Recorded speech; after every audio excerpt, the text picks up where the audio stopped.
Hello दोस्तों, कैसे हो आप सभी। आई होप कि आप सब बढ़िया होंगे। आज के वीडियो बहुत ही इंटरेस्टिंग होने वाला है क्योंकि हम लोग बात कर रहे होंगे कि डीएलएड में नॉर्मलाइजेशन कैसे होता है और कब होता है, इसे क्या फ़ायदा होता है। ठीक है, आपको कितना इससे फ़ायदा होगा। तो चलो बात करते हैं कि नॉर्मलाइजेशन आखिर होता कब है। देखो, नॉर्मलाइजेशन उस केस में किया जाता है।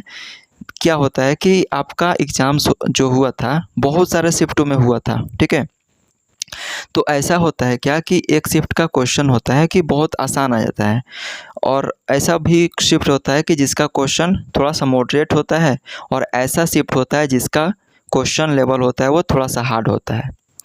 तो ऐसा में तो बहुत सारे स्टूडेंट का जो सिंपल होगा तो उनका तो बहुत ज़्यादा नंबर आ जाएगा, और जिनका डिफ़िकल्ट होगा उनका बहुत कम नंबर बनेगा। तब दोनों दोनों को इक्वल इक्वल करने के लिए, कंपटीशन को सेम रखने के लिए उसी केस में नॉर्मलाइजेशन किया जाता है। तो नॉर्मलाइजेशन से क्या फ़ायदा होता है? नॉर्मलाइजेशन से ये फ़ायदा होता है कि कंपटीशन का जो लेवल है वो सारे बच्चों के लिए सेम रहे। ठीक है, आप टॉपर हो या फिर कोई भी हो, सारे के लिए इक्वल रहता है। एग्ज़ाम्स बनाने का मकसद हो जाता है नॉर्मलाइजेशन।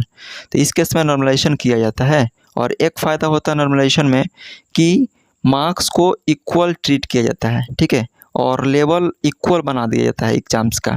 ठीक है, तो इस केस में ये फ़ायदा हो जाता है। अब क्या होता है कि नंबर इसमें बढ़ता है कि घटता है? तो नॉर्मली देखा जाता है कि इसमें जो नंबर होते हैं वो बढ़ जाते हैं। जैसे मान लीजिए कि आपका नंबर आ रहे हैं 65। ठीक है, आप कोई भी कैटेगरी हो, मान लो ओबीसी हो, 65 आ रहा है, और नॉर्मलाइजेशन हुआ और आपका 10 नंबर 15 नंबर बढ़ गया, तो आपका हो गया 80 नंबर मार्क्स। तो इस केस में आपका जो कॉलेज मिलने का, गवर्नमेंट कॉलेज मिलने का चांसेस होता है थोड़ा सा बढ़ जाता है, और बहुत ही चांस रहता है कि इसमें आपका गवर्नमेंट कॉलेज मिल भी जाए। ठीक है, तो ये रहता है तुम्हारा नॉर्मलाइजेशन का फ़ायदा। और बहुत सारा ऐसे केस में भी होता है कि नंबर घट भी जाते हैं, कि क्वेश्चन थोड़ा आसान हो गया सारे शिफ्टों में और बहुत ज़्यादा नंबर आ गया सभी का, तो उस केस में, या फिर बहुत डिफ़िकल्ट आ गया, सारे लोगों ने बहुत ही कम कम मार्क्स स्कोर किया, तो उस केस में नंबर को घटा दिया जाता है, और इस तरह से इस एग्ज़ाम्स को इक्वल ट्रीट कर दिया जाता है। तो ये रहा नॉर्मलाइजेशन का प्रोसेस, और कब क्या होता है आप लोग को पता हो गया।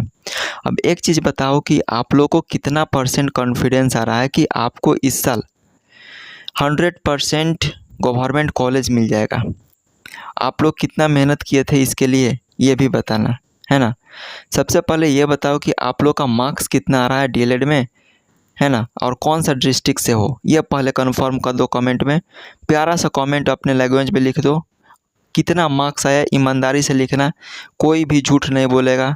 ठीक है, झूठ बोलोगे तो तुम्हारा सरकारी कॉलेज का कसम है नहीं मिलेगा।